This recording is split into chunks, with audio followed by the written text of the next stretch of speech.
¿Escucháis bien? No respondo de dificultades técnicas que puedan surgir de improviso. Espero que no, ¿no? Bueno, lo primero que quería decir, ¿no?, es que si lo pensamos un momento, esta es la discusión más importante que se puede tener, ¿no?, cuando se habla del marxismo, se habla del socialismo, porque no es una discusión teórica sobre la viabilidad teórica, ¿no?, de las ideas del marxismo, del socialismo, sino que vamos a analizar un hecho práctico, ¿no? El hecho práctico de tratar de llevar estas ideas del marxismo a la realidad, la idea de iniciar la transformación socialista de la sociedad. Es por esa razón que para nosotros la Revolución Rusa, porque en última instancia estamos hablando, ¿no?, de ese fenómeno, para nosotros no es ni más ni menos que el acontecimiento histórico más importante que ha habido en la historia humana, al menos en la historia humana desde que existen clases sociales. Porque fue la primera vez en la historia, quizás con la excepción del episodio, ¿no?, breve de la Comuna de París, donde las masas explotadas, las masas obreras, campesinas, oprimidas durante siglos, se levantaron, terminaron con esa opresión, con esa explotación, se desembarazaron de sus explotadores y comenzaron la gigantesca y la inspiradora tarea de transformar la sociedad en líneas socialistas, dando un ejemplo a millones de oprimidos y de explotados en todo el mundo. Es cierto, ¿no?, que en ese sentido quedó como un ejemplo práctico de que la revolución socialista es posible ser llevada a cabo, pero también es cierto, ¿no?, que para la burguesía y la clase dominante, ¿no?, a nivel mundial, también la experiencia de la Revolución Rusa es un ejemplo práctico, porque ellos pueden decir ahora, y de hecho no se cansan de hacerlo, veis, se intentó una revolución socialista, pero ese Estado socialista que se trató de construir ahora mismo no existe, cayó. Con lo cual se demuestra de que vuestras ideas son utópicas, son imposibles, son irrealizables y por lo tanto tenéis que reconciliaros y conformaros con el sistema capitalista en el cual estamos viviendo, ¿no? Evidentemente, esa es, digamos, la actitud, ¿no?, de la clase dominante y que indudablemente también ha tenido un efecto, ¿no?, en los últimos años, en las últimas décadas, a la hora, digamos, de tratar, ¿no?, de combatir las ideas del socialismo, la necesidad de la lucha por una sociedad socialista. Sin embargo, si miramos el mundo, ¿no?, actualmente vemos lo que el capitalismo es capaz de ofrecernos, ¿eh? No solamente esta pandemia, que es un ejemplo práctico de la incapacidad del capitalismo de lidiar, ¿no?, con una enfermedad a pesar, ¿no?, de los enormes avances colosales en la técnica, en la ciencia, en la medicina que la humanidad ha acumulado durante siglos, sino vemos también la situación de opresión, de malestar, la crisis económica, la devastación del planeta, el cambio climático, la opresión, ¿no?, y el sufrimiento humano, de guerras, de barbarie, ¿no?, que vemos, ¿no? Por lo tanto, nosotros no podemos conciliarnos con esta realidad, que está sustentada en que un puñado de grandes monopolios, de grandes capitalistas, de grandes millonarios en cada país, tengan, ¿no?, en el puño, ¿no?, en su puño a millones de seres humanos sin ofrecer una alternativa ni una salida, ¿no? Y por lo tanto, digamos, la barbarie a la que el capitalismo nos aboca no es una alternativa. Por lo tanto, nosotros consideramos, y creo que cada vez más, en el nuevo periodo que se abre, millones de jóvenes, de trabajadores, de campesinos pobres, de sectores oprimidos, ven la necesidad de luchar por una sociedad nueva, por un cambio revolucionario, y en ese sentido el socialismo sigue tan vigente como nunca, ¿no? Por lo cual tenemos que sacar conclusiones. Si el capitalismo no funciona, solamente ofrece miseria, barbarie a la humanidad, y el socialismo es una necesidad, ¿cómo hacer para evitar que vuelva a suceder lo que pasó en la Unión Soviética, en el sentido de que ese sistema cayó, ese sistema no existe?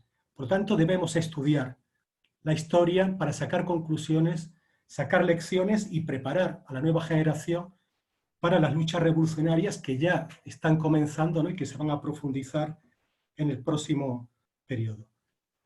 Dicho esto, lo segundo que quería decir es que nosotros, la corriente marxista internacional, somos defensores incondicionales de lo que fue la Revolución Rusa. Somos defensores incondicionales de la Unión de Repúblicas Socialistas Soviéticas, que es lo que significa el acrónimo la URSS, fuimos defensores incondicionales de la existencia de la URSS hasta el último día en que existió. Creo que ese tema debe quedar claro, en primer lugar. Y en segundo lugar, nosotros defendemos y consideramos, digamos, una gran conquista para el ser humano justamente los avances sociales, científicos, materiales incuestionables que la Unión Soviética acumuló a lo largo de las décadas de su existencia. Y esto no son palabras, sino que está escrito en el lenguaje del cemento, del acero, de la electricidad, de la cultura. Por ejemplo, en el momento de su caída, a finales de los años 80, la Unión Soviética estaba 10 años por delante de Estados Unidos en lo que se refiere a la carrera aeroespacial. De hecho, todavía se siguen usando bases, incluso plataformas, en el espacio exterior para los viajes fuera, digamos, de la Tierra, ¿no? Que se siguen haciendo. La Unión Soviética, estoy hablando de datos a finales de los años 80, ¿no? La Unión Soviética tenía 1,5 millones de científicos, 1/3 del total de los científicos del mundo, 1/3 de la población, estoy hablando de hace 40 años, 1/3 de la población tenía educación universitaria, era la mayor población universitaria del mundo. A nivel computacional, ¿no? Que sabéis que es un poco el paradigma, ¿no? de la técnica estadounidense, la Unión Soviética solamente estaba 2 o 3 años por detrás de Estados Unidos en este campo.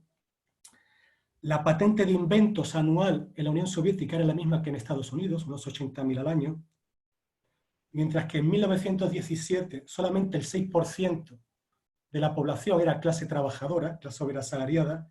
En el año 88 era ya el 70% de la población. La mayoría de la población tenía televisor, frigorífico, lavadora. La calidad de la sanidad, del sistema de salud, de la educación y de los servicios sociales eran superiores a los que había en Occidente. No existía el paro ni la inflación. El alquiler de la vivienda suponía solamente el 6% de los ingresos mensuales. Un pequeño piso, por ejemplo, en Moscú, con gas, con electricidad, con teléfono, suponía en los años 80 15 euros al mes de alquiler. Los productos básicos como pan, azúcar, etcétera, habían aumentado por última vez en 1955 y la carne y los lácteos habían aumentado por última vez en 1962, ¿no? Creo que digamos que es importante, ¿no? Partir de estos datos, ¿no? Para ver, digamos, la enorme superioridad de la economía nacionalizada y planificada, si se utilizan los recursos existentes para planificarlo en interés social, con respecto al sistema capitalista, y que en última instancia todos estos avances sociales y culturales explican la estabilidad o la relativa estabilidad que la Unión Soviética tuvo durante la mayor parte de su existencia, durante 60 años.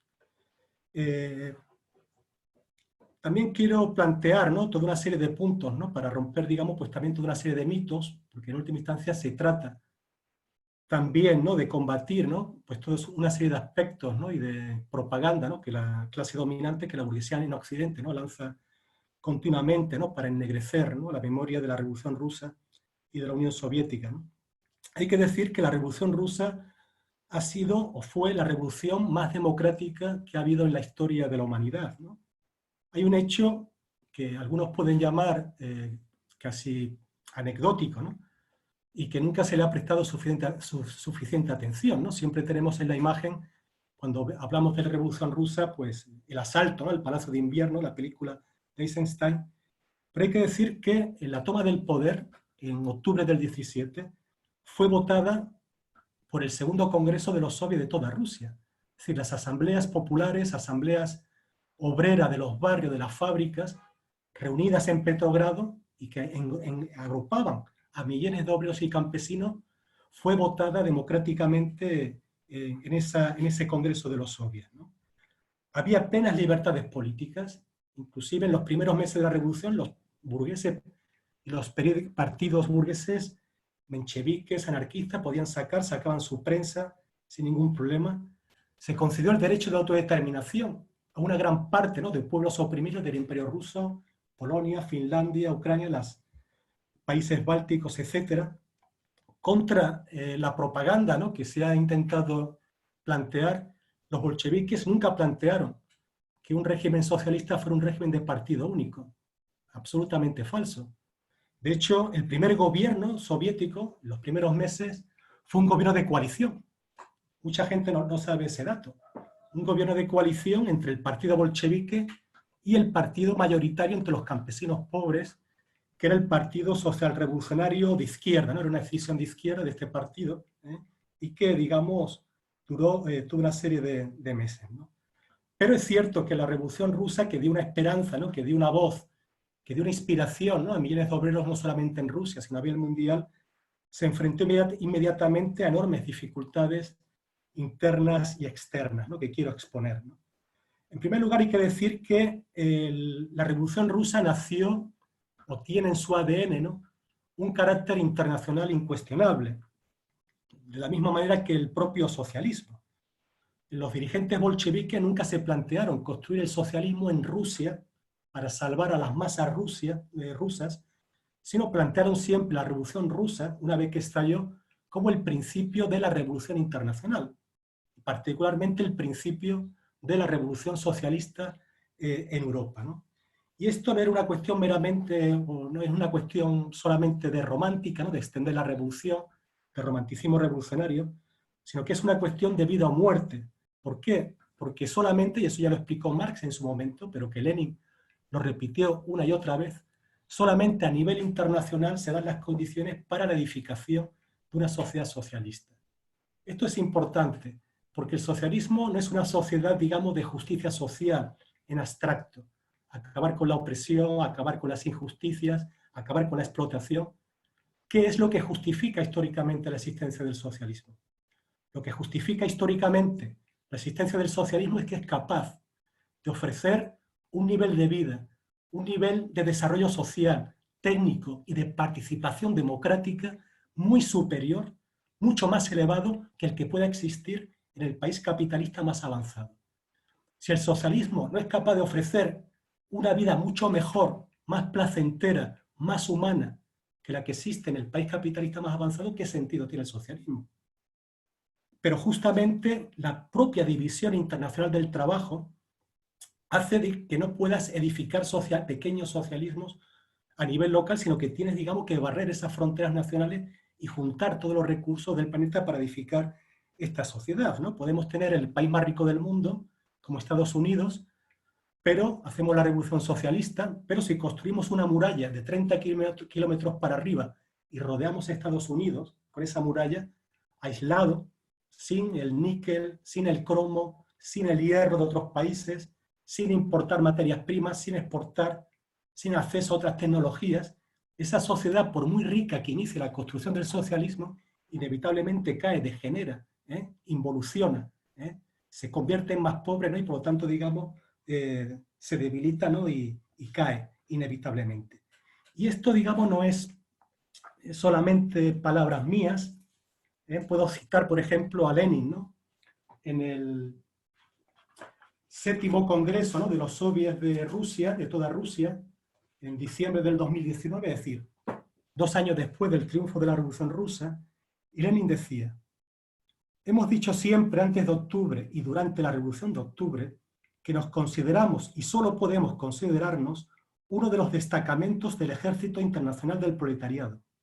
Un destacamento que, si se ha colocado a la vanguardia de los demás, no ha sido en virtud de su desarrollo y de su preparación, sino debido a las condiciones excepcionales de Rusia. Por lo que solo se puede considerar definitiva la victoria de la Revolución Socialista cuando sea una victoria del proletariado de varios países avanzados, por lo menos, ¿no? Y esto, digamos, pues no es un libelo trotskista, es el tomo 39, ¿no?, de las obras completas de Lenin, editado en Rusia, editorial Progreso. Y esta es la opinión de Lenin, no antes de la Revolución, no durante la Revolución, sino 2 años después de la Revolución, ¿no? El carácter internacional del socialismo y la Revolución Rusa solamente como el primer estallido que debe extenderse a nivel general. De hecho, por eso ellos plantearon inmediatamente crear una nueva internacional, la Internacional Comunista, que agrupara a los revolucionarios, partidos, movimientos revolucionarios socialistas avanzados, para, no como un comité de apoyo a Rusia, no como un comité de apoyo a la Revolución Rusa, sino como un instrumento para extender la revolución a cuantos más países mejor, ¿no? Esa era la cuestión fundamental. Pero lamentablemente es cierto que la Revolución Rusa provocó una ola revolucionaria en toda Europa, es incuestionable, lo podéis leer, pero lamentablemente en aquel momento los partidos comunistas eran partidos muy jóvenes, recién formados, con poca experiencia, y al frente del movimiento obrero seguía fundamentalmente los viejos partidos socialdemócratas que habían traicionado las ideas del socialismo ya durante la guerra. Por lo tanto, cuando la ola revolucionaria de Rusia se extendió por toda Europa, lamentablemente todas esas revoluciones fracasaron, ¿no? Por ejemplo, la Revolución Alemana de 1918-19, que tuvo una continuidad durante algunos años más, la ola de ocupación de fábricas en Italia del 19 al 20, la Revolución Húngara del 19, incluso durante los años 20 la Revolución China, la huelga general revolucionaria en Gran Bretaña, es decir, todo ese proceso revolucionario que podía haber hecho extender esa revolución, fueron derrotadas, fracasaron, y lamentablemente eso hizo que la Revolución Rusa, que la Unión Soviética quedara completamente aislada, sometida al asedio, al boicot del capitalismo mundial con consecuencias bastante nefastas. Aquí quiero plantear también una idea que me parece importante, ¿no? Evidentemente, sin un partido revolucionario, sin el partido bolchevique, sin una dirección audaz, ¿no?, es imposible hacer la revolución socialista, ¿no?, la toma del poder, o por lo menos mantenerse durante un tiempo al frente, ¿no? Y obviamente es un instrumento de primer orden. Pero hay que decir de que la toma del poder en un país, ¿no?, una revolución socialista triunfante, no convierte a ese partido, a ese gobierno, en un agente todopoderoso que todo lo puede, ¿eh? Toda sociedad está limitada por las condiciones materiales de existencia. Si las condiciones materiales de existencia desfavorables, de aislamiento, de pobreza, de boicot, se prolongan demasiado tiempo, durante un tiempo, digamos, muy grande, ¿no?, a medio plazo, lamentablemente, digamos, las condiciones materiales para edificar el socialismo, para construir esa sociedad, digamos, se debilita, ¿no?, e involuciona, ¿no? Y esa, digamos, es la cuestión que tenemos que entender. Este aislamiento, donde había países con una técnica, con un desarrollo cultural mucho más avanzado, que podían haber prestado una ayuda valiosa a la Unión Soviética, como era Alemania, Francia, Inglaterra y otros países, pero en ese aislamiento tenemos que hacer un esfuerzo de imaginación, lo que era Rusia, o lo que era la Unión Soviética, mejor dicho, en 1917, o para el caso en 1919 o 1920, ¿no? Hay que decir que Rusia era en aquel momento, el Imperio Ruso antes de la Revolución, era el país más atrasado de Europa, donde la clase obrera solamente, yo lo dije antes, era el 6% de la población, había una enorme masa campesina, sin tierra, el 70% de la población era analfabeta. Tenéis que entender, ¿no?, la enorme devastación que trajo la Primera Guerra Mundial. Rusia sufrió derrotas terribles, y de hecho fue la propia derrota en la Guerra Mundial lo que creó las condiciones para el estallido revolucionario en febrero del 17. No suficientemente con eso, con todo lo que he planteado, justo al año del triunfo de la Revolución Rusa, Rusia fue invadida, sufrió una invasión imperialista que en un momento dado llegó a acumular 21 ejércitos de 21 países diferentes, ¿no?, desde Japón, Francia, Estados Unidos, Inglaterra, Rumanía, etc.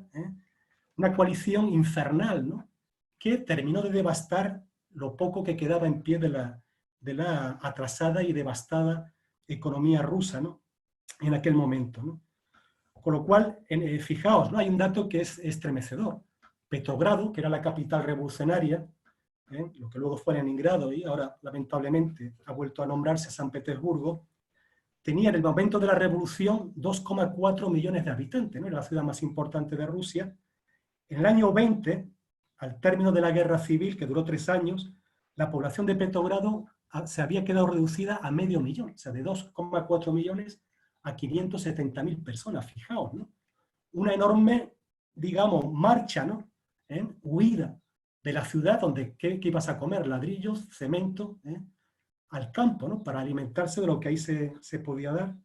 Solamente ese año, en 1920, hubo 6 millones de personas que murieron de hambre en la propia Unión Soviética. Sumado al nivel de analfabetismo, hubo que reclutar especialistas que se hicieran cargo, ¿no? de la marcha de las fábricas. Los obreros de vanguardia, los que hicieron la revolución, fueron los primeros que se ofrecieron a combatir en la guerra civil o fueron absorbidos, ¿no? En tareas del Estado. Yo dije que el socialismo presupone condiciones de vida superiores a las del país capitalista más avanzado. Pero en un país atrasado, un país devastado a este nivel, lejos de reducir la jornada laboral para participar en el control y en la gestión de la sociedad, al contrario, para levantar un país que estaba hecho escombros, tenías que trabajar no ya 4 horas, tenías que trabajar 12, 14, 16 horas diarias para poder levantar ese país.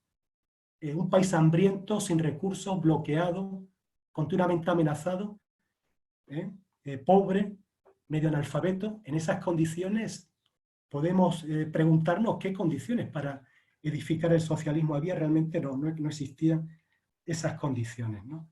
Hasta cierto punto, por ejemplo, incluso año 21, 22, llegó a haber algunas rebeliones campesinas, ¿no? Por el tema, digamos, de la requisa del grano, ¿no? De la comida, para alimentar a las ciudades, y hubo que hacer concesiones también al capital privado y al capital internacional, como una cuestión de sobrevivencia. Esto no está en la doctrina, no está en la ideología, era una consecuencia necesaria de la toma del poder. Era la situación de un país devastado, sometido a asedio, sin ayuda ninguna y aislado. Eran medidas extraordinarias para sobrevivir y esperar a que la revolución mundial pudiera acudir en ayuda, ¿no?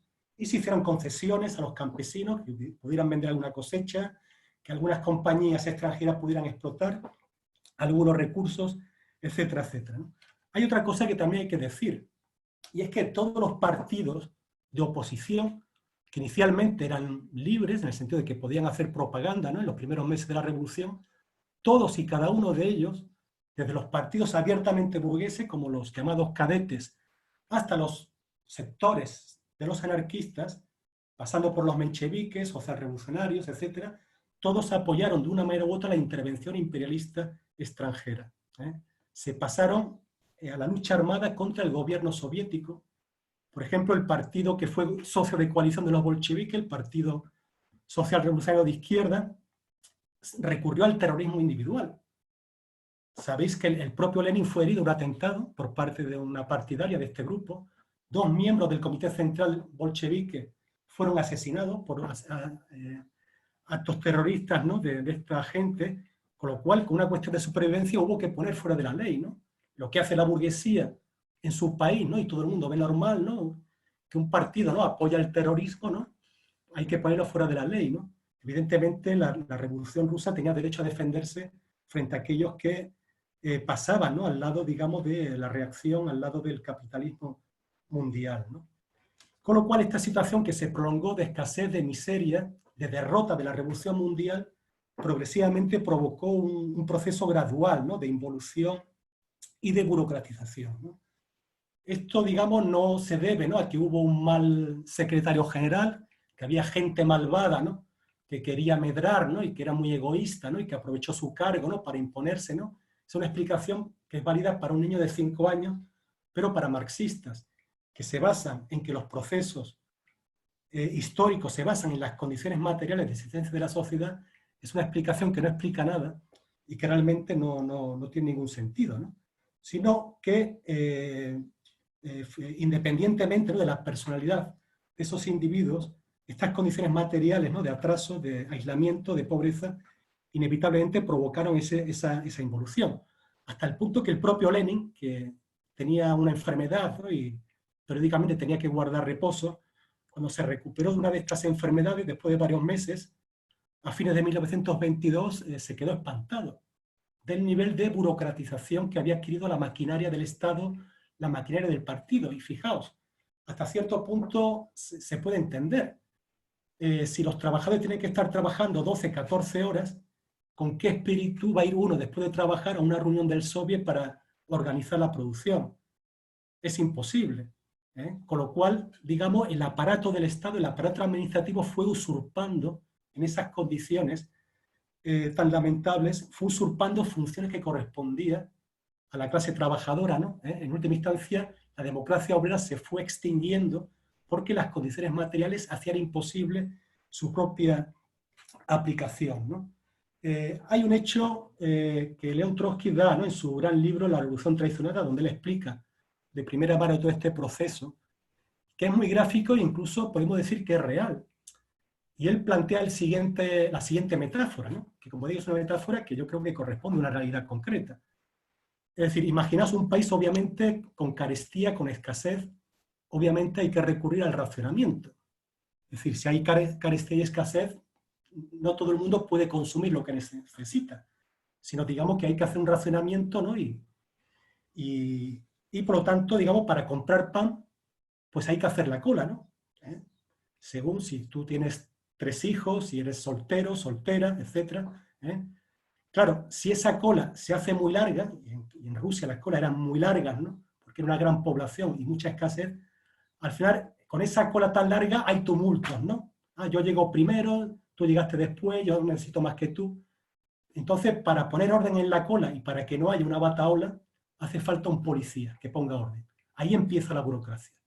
Ahí vemos que la cuestión de la burocratización no es una cuestión personal de seres maléficos, personas malvadas, ¿no?, que abusan, sino que son las condiciones materiales para poner orden en la sociedad y que la sociedad no se devore a sí misma. Surge inevitablemente, digamos, la necesidad de un poder que ponga orden, de un policía, un aparato burocrático, coercitivo, que obviamente al ser el agente más importante, porque si no se pone orden, aquello se desmorona, es el primero que se lleva el bocado, el primero que coge el pan y se lo mete en la boca. Con lo cual, la propia burocracia, digamos, está implícito también el nepotismo, el abuso, el privilegio, ¿no?, y toda esta situación, ¿no?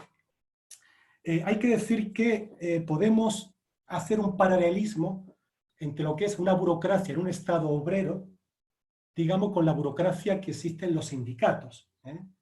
Todos conocemos, por lo menos aquellos compañeros que tienen cierta experiencia más, que por lo menos hasta hace unos años, ¿no?, es verdad que la vida pasa, ¿no?, y la gente se va muriendo, ¿no?, pero la mayoría de los dirigentes sindicales, digamos, eran viejos luchadores de los años 70, ¿no? Que te cuentan sus historias, ¿no?, si tienes alguna confianza con ellos, sí, porque yo estuve en la cárcel un año, sí, porque yo corría delante de los grises, ¿no?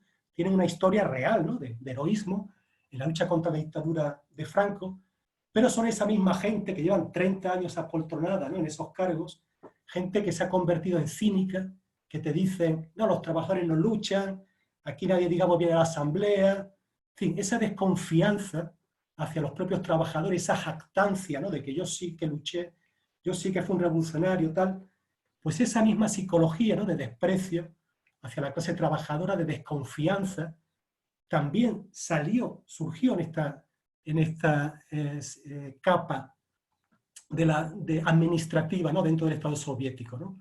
Y ellos decían, por ejemplo, no, mira, los rusos hemos hecho una revolución, mira, los franceses, los alemanes, no son capaces, ¿no?, de hacer la revolución. También, digamos, el burocratismo es innato el chauvinismo nacional, el nacionalismo. Y eso también tuvo un desarrollo muy importante dentro de esta capa burocrática, ¿no?, que surgió, ¿no? Hay que decir que este surgimiento de la burocracia en la Unión Soviética no pasó inadvertido. Obviamente hubo también una oposición que denunció esta deriva y que evidentemente no tenía ilusiones, digamos, en el sentido de que era consciente de que o había una revolución en otros países más avanzados que ayudaran a sacar a Rusia, ¿no?, de esa situación, o si no realmente este proceso solamente podía profundizarse, ¿no? Así se formó una oposición de izquierda en el año 23, ¿no?, que curiosamente, y esto es muy significativo, estaba compuesta por la mayoría de los miembros del Comité Central de Lenin que hicieron y dirigieron la Revolución de Octubre del 17, y eso tampoco fue por casualidad. Al final esta oposición, que trató de apelar, ¿no?, a las bases obreras, pero las bases obreras obviamente estaban agotadas, exhaustas, ¿no?, sin participación, ¿no?, al final fue aplastada y por lo tanto eso fortaleció, ¿no?, ese régimen burocrático en la Unión Soviética, que finalmente se extendió a todos los partidos comunistas que forman parte de la Internacional Comunista, sacando, ¿no?, y eliminando a dedo a direcciones, nombrando a dedo a alguien, digamos, a la gente, digamos, que no respondía a las directrices de Moscú, ¿no? Con lo cual, digamos, esta capa dirigente desarrolló un espíritu conservador, de desconfianza, de escepticismo hacia la revolución mundial, y cada vez vio lo que fue la Revolución Rusa y el establecimiento de un Estado obrero en Rusia como un fin en sí mismo, ¿no? Sobre todo a partir de los años 30, donde sacó la conclusión de llegar a un acuerdo de buena vecindad con el resto de regímenes capitalistas de Europa, en primer lugar, ¿no?, porque era la zona más cercana, ¿eh? Y de hecho, durante los años 30, el régimen, en ese caso, ¿no?, bajo la dirección de Stalin, como digo, la cuestión de los nombres es lo de menos, la cuestión es el fenómeno social. Si no hubiera sido Stalin, hubiera sido otro dirigente, pues vemos una sucesión de acuerdos, ¿no?, bien con las burguesías occidentales, democráticas, entre comillas, o incluso también con el régimen fascista de Hitler, el año 39, ¿no?, digamos, de mutuo statu quo, ¿no? Y de hecho, a partir de los años 30, los partidos comunistas en Europa y otras partes juegan un papel bastante negativo. Claro, en la medida en que ya no está en la agenda la revolución socialista, ¿cuál es el papel que se les asigna a estos partidos comunistas nacionales? Pues el papel de ser los embajadores de la Unión Soviética, a ejercer presión en sus países para que esos gobiernos no desarrollen políticas hostiles hacia la Unión Soviética, y a condición de que los partidos comunistas mantengan a la clase trabajadora dentro de unos límites definidos y eviten, digamos, aventuras, como eran consideradas, revolucionarias, en las que no creían y que solamente veían un abismo peligroso. Por eso el papel tan nefasto que se jugó acá en la Revolución Española en los años 30, sobre todo en el periodo de la Guerra Civil, en Francia, etcétera, etcétera, ¿no? No solamente eso, sino que también hay que decir que el régimen de Moscú se sentía tan inestable en esta situación que desplegó una campaña de represión interna feroz, ¿no?, con las famosas purgas, donde toda la vieja guardia bolchevique fue liquidada físicamente, ¿no? Una cosa realmente increíble, ¿no? Y que, bueno, pues tuvo efectos devastadores, ¿no?, en toda una serie de aspectos, ¿no? Por otro lado, hay que decir, ¿no?, que esta política de statu quo con el régimen capitalista global culminó en 1943, ¿no?, cuando la dirección de la Unión Soviética, cuando Stalin decreta la disolución de la Internacional Comunista, como un gesto de buena voluntad hacia lo que ya se preveían las potencias vencedoras de la Segunda Guerra Mundial, ¿no?, con lo cual la Internacional Comunista dejaba de existir como instrumento para extender la revolución socialista a todos los niveles, ¿no? Sin embargo, hay que decir, ¿no?, que pese a todo, pese a toda esta situación, ¿no?, la economía nacionalizada y planificada permitió que un país tan atrasado como hoy puede ser Pakistán, ¿no?, por ejemplo, en unas pocas décadas, gracias a la economía nacionalizada y planificada y a pesar de todos los abusos, ¿no?, despilfarro, ¿no?, y burocracia enorme, ¿no?, y el régimen, digamos, autoritario, ¿no?, la Unión Soviética permitió un avance social colosal con los datos que yo planteé antes y que explican la estabilidad, ¿no?, durante 60 años de este país, ¿no? De hecho, hay que decir de que un ejemplo práctico donde se vio la superioridad de la economía planificada y nacionalizada lo tuvimos en la propia Guerra Mundial, ¿eh? Es cierto que Stalin llegó a un acuerdo con Hitler para evitar que Hitler le atacara. Obviamente Hitler no cumplió el acuerdo, invadió la Unión Soviética, y hay que decir que en esencia, la segunda, pese a las películas norteamericanas, ¿no?, que nos pasan continuamente, en esencia la Segunda Guerra Mundial fue una guerra, una batalla, un enfrentamiento colosal entre la Alemania de Hitler, que tenía todos los recursos de Europa a su disposición, frente a la Unión Soviética. Y que la Unión Soviética derrotó a la Alemania de Hitler, tan poderosa como era, gracias, digamos, al poder combinado que suponía una economía nacionalizada y planificada. De hecho, al final del periodo, cuando la Unión Soviética cruzó ya la frontera polaca, la Unión Soviética construía más tanques que la propia Alemania nazi, ¿no? Por ejemplo, en los años 30, mientras que el mundo capitalista estaba sumido en una enorme depresión, ¿no?, similar a la que entramos ahora, la Unión Soviética crecía a tasas del 20% anualmente. Incluso en los años 50 y 60, la Unión Soviética crecía su economía a tasas del 10% a ese nivel, ¿no? Sin embargo, también es cierto que ya en los años 70 este desarrollo económico, esta potencia económica empezó a perder fuelle de una manera importante, ¿no? Ya el porcentaje medio del Producto Interior Bruto cayó al 3%, que es una cifra casi de estancamiento. Y aquí hay una explicación, ¿no? Y es que hasta cierto punto la economía soviética, ¿no?, que hubo que construirla prácticamente desde cero en los años 20 y 30, hasta cierto punto construir una economía, la industria pesada, línea férrea, es una tarea relativamente simple, obviamente relativamente simple. Pero claro, la economía soviética ya a principios de los años 70 era una economía tan compleja como la que podía ser la de cualquier país capitalista desarrollado. Era una economía que producía más de 1 millón de productos diferentes, de todo tipo. Cuando tienes una economía tan compleja, el equilibrio entre la industria pesada, la industria ligera, la industria de consumo, el desarrollo técnico, la agricultura, el transporte, es un mecanismo de relojería muy fino, que no tolera el abuso, no tolera la corrupción, no tolera el maltrato. Claro, ¿cuál es el mecanismo que tiene la economía capitalista para que, entre comillas, funcione? A pesar del paro, a pesar de la explotación de los trabajadores, del saqueo del tercer mundo, pero la economía capitalista funciona, quiero decir, tiene un orden. Bueno, ese mecanismo de control es el mercado.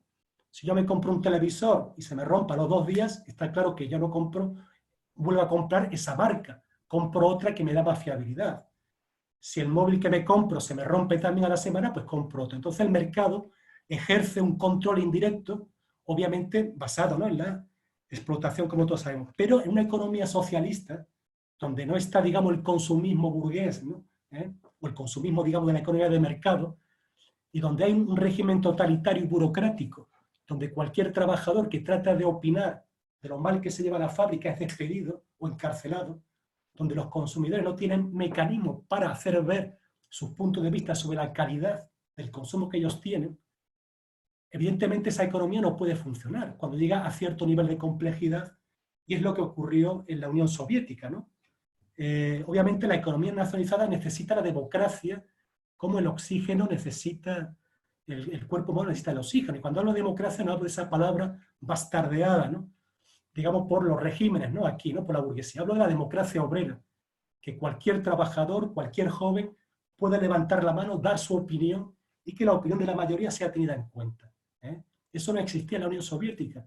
Por lo tanto, digamos, pues todo el proceso de corrupción, de ineficacia, de robo, había mercado negro, pues llegó a niveles insostenibles, ¿no? Por ejemplo, hasta los años 80, donde ya obviamente la economía estaba totalmente estancada.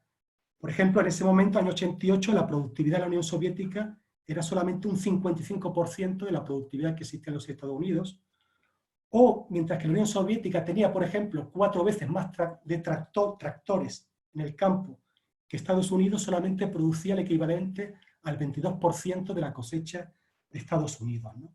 Obviamente era un sistema, digamos, en declive, que empezaba a entrar en declive, y eso provocó obviamente la pérdida de la confianza de la burocracia en su propio sistema, en su propio papel, con el surgimiento de facciones, de camarillas, de luchas, ¿no? Y así, digamos, el año 84 fue cuando Gorbachev, ¿no?, pues llega al poder, ¿no?, impulsado por un ala de esta burocracia bajo el lema de la glasnost, ¿no?, y la perestroika, donde ante el bloqueo que había planteó la idea de la descentralización de la producción. Es decir, en vez de la centralización, de que todo se decide desde Moscú por un puñado de burócratas, cada fábrica se busca la vida para buscar la eficiencia y la productividad. Claro, eso provocó pues una situación, digamos, de empeoramiento, ¿no? Porque aquella que podía sobrevivir, pudo sobrevivir, las que no podían sobrevivir, pues se iban al garete, ¿no?, rompiendo la cadena de transmisión que había de por medio, ¿no?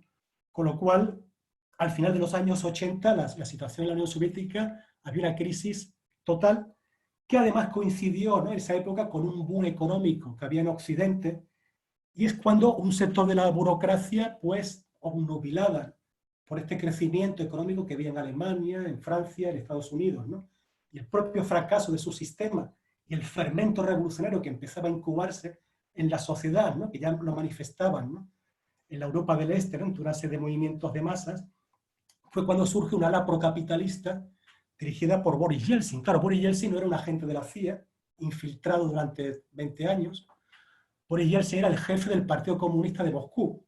Es decir, el ala procapitalista, y ya con esto acabo, y acabando, no nació, digamos, al margen de esa burocracia, no nació al margen de esa capa dirigente, sino que fue nutrida, fue, digamos, desarrollándose del seno, no de un sector periférico, de esa burocracia en provincias o en regiones aisladas, sino del propio corazón del gobierno del Kremlin en aquel momento, como lo atestigua Yeltsin, que era el jefe del Partido Comunista de Moscú, que era la principal región, ¿no?, del país, ¿no? Esto provocó una lucha importante de camarilla, el sector más centralista, por miedo a perder privilegios y miedo al desastre que se podía dar, hasta que obviamente en el intento de golpe de Estado en el año 91, que fue un golpe mal organizado, mal preparado, del sector centralista, más que nada era para provocar miedo en el ala procapitalista, que se estaba haciendo más fuerte, pero sin ninguna voluntad de aplastar a este ala procapitalista. Al final ese golpe se desmoronó, con lo cual, digamos, el ala de Yeltsin se hizo con todo el control, destituyó a Gorbachev, ¿no?, y decretó el fin de la Unión Soviética y la desaparición de la Unión de Repúblicas y la disolución del Partido Comunista, etc. Eso realmente fue un acontecimiento muy trágico, que nosotros nunca le dimos la bienvenida. Fue una derrota para la clase trabajadora mundial, no tanto por la cuestión de la burocracia, ¿no?, sino por la pérdida, ¿no?, de la conquista de los avances que la economía nacionalizada y planificada había traído. Nuestra alternativa en aquel momento no era volver al capitalismo. Nuestra alternativa era la necesidad de una revolución política, echar a la burocracia del Estado, echar a la burocracia de la economía y que la clase obrera soviética retomara el control de su país, de su sociedad, y lanzar un llamamiento revolucionario a la clase obrera mundial a que se uniera, a extender el socialismo, ¿no? Lamentablemente, esos hombres, ¿no?, que juraban por Lenin y cantaban la Internacional, igual que un hombre, ¿no?, pasa de un vagón de segunda clase a primera clase, se quitaron la estrella roja, se pusieron la chaqueta capitalista y saquearon la propiedad del pueblo soviético. Saquearon, se apropiaron de las fábricas, las minas, del petróleo, que la Unión Soviética no había construido dolorosamente durante 60 años, y surgieron un capitalismo de nuevo tipo, un capitalismo de mafia, basado, digamos, en esta burocracia que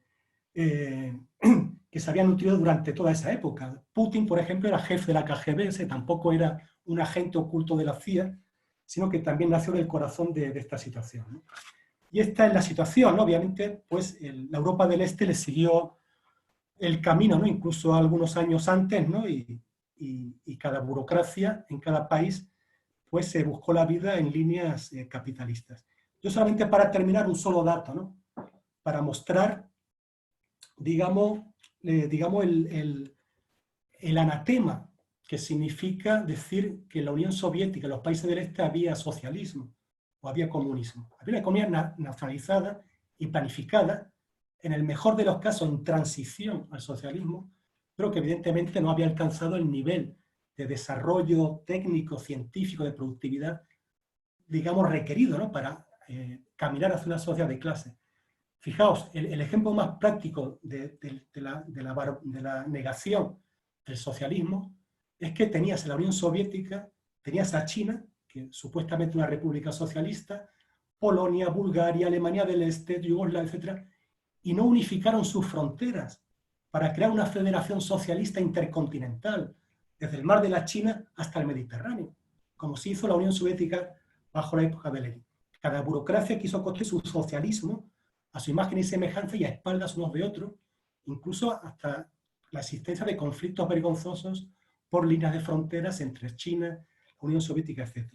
Compañero, yo termino, mi tiempo se acabó. Como decía el sabio Spinoza, ¿no? Aquí de lo que se trata no es ni de reír ni de llorar, sino de comprender. Está claro que el sistema capitalista no ofrece ningún futuro a la humanidad. Nos lleva una barbarie creciente. La necesidad de juntar los recursos, de que la clase trabajadora mundial, la juventud, se apropie de su destino, tome el control de sus fuerzas, ¿no? Y edifique un paraíso en la tierra, sigue siendo una necesidad. ¿Eh? Y las lecciones de lo que fue la Revolución Rusa, las lecciones de lo que fue la Unión Soviética, son plenamente válidas para ilustrar, ¿no? Para educar a la nueva generación revolucionaria, para cuando nosotros nos toque, inevitablemente nos tocará la oportunidad de participar en ese movimiento revolucionario socialista a nivel mundial, realmente aprendamos toda esta lección, ¿no? Todas estas vicisitudes para asegurar, ¿no? Esta vez sí, que el comienzo de la revolución socialista triunfante en un primer país sea realmente el prólogo verdadero para la extensión del socialismo a nivel mundial. Esta es la tarea que tiene la humanidad, esta es la tarea que tenemos por delante y hay que seguir luchando por ella.